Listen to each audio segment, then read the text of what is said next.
Hello. I wanted to do a video on the holsters for the Ruger LCR. This one here is the Ruger LCR 357. I also have the 38. I really like these, but it's hard finding a holster that really fit. Most of the holsters I've ordered or looked at, they look like they fit the Taurus Model 85 or the Smith & Wesson J-frame revolvers, which close to the same size, but everybody knows that the Ruger has the big trigger guard, and the holsters don't fit down in there. This one here, it's empty, nothing in there. Alright, and the first holster that I ordered was this one here.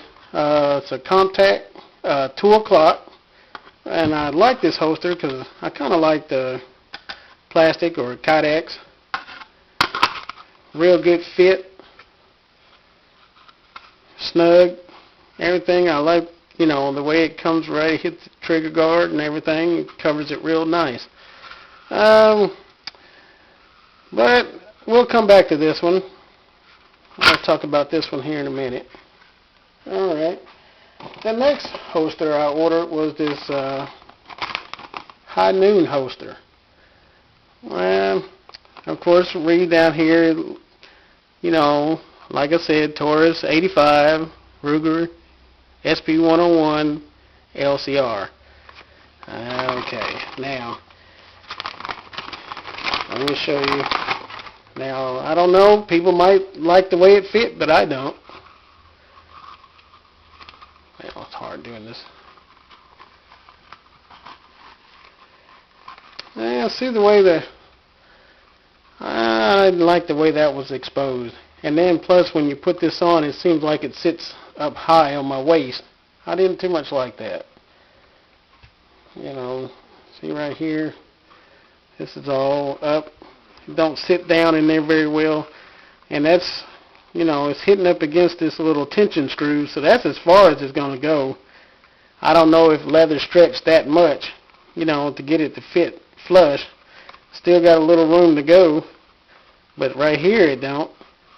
I don't know, it looked like if you took out that stitching, and I don't know, maybe so. I called them about it, and they told me just keep pushing it in there to stretch open. I've had leather holsters before, and they don't fit like this. Alright. Got that one. Then I just got this one here. This is the Galco. This is a tuck and go inside the waistband. Just got it today. And I even called Galco and asked them about how they fit. And they said, oh, it fits perfect. We engineered each holster to fit the weapon. And this is it too.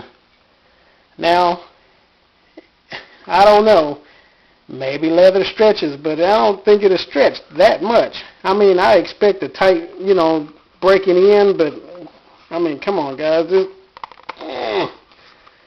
That's as far as I can get it to go down. Now, they said that was the fit for this holster. I mean, for this revolver. And that's it there.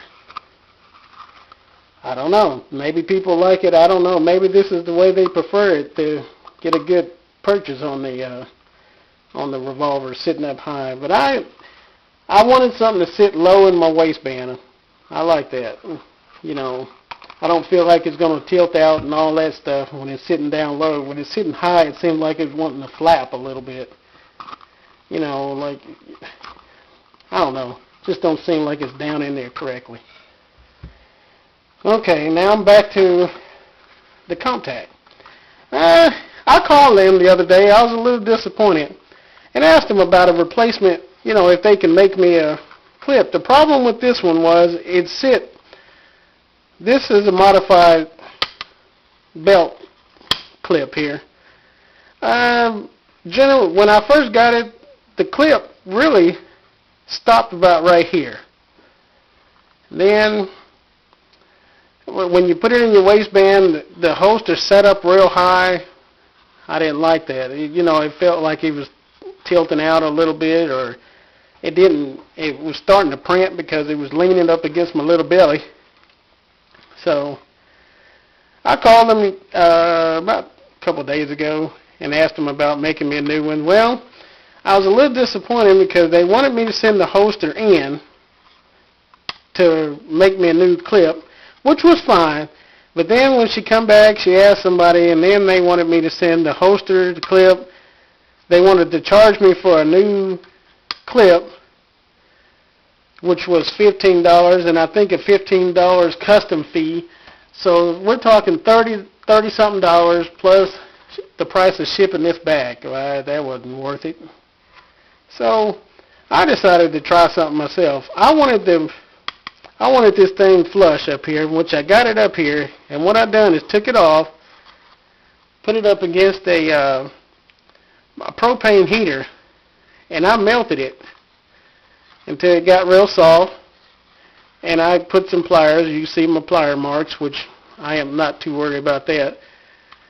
And I put my thumb here, and I pushed, kept stretching it until I got it up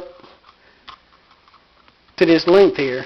And as you can see, that's when it cooled off, it's back. Now that's the good thing about this Comp-tac. So you can stretch it, shape it if it's not quite right. Now, I've had other Comp-tac holsters, and this, I gotta admit, this is the best molded looking holster I've ever had. I was just disappointed that they couldn't do anything about this clip here. But now, since I've stretched it, it sits where I want. When the belt's here, so we're talking right here in the waistline. So the gun is not, it's not sitting up. And that, to me, that's enough to get my hand. I didn't need it sticking way out like that on like these other holsters. To me, that was great. So I'm going to try this out. I just wanted everybody to see what I was talking about on some of these other brands that didn't work and stuff like that. Now I'm sending this one back for sure. Now I waited too long for the high noon, but this one here is going back because I called him just before I ordered, and then he assured me it was a good fit. And this is not what I'm looking for. I'm not wasting any more money on a holster that doesn't work. But I decided to go, I'm going to go with this. Comp-tac, 2 o'clock, modified clip. Wanted to sit deeper down in the waistband. Thanks for watching.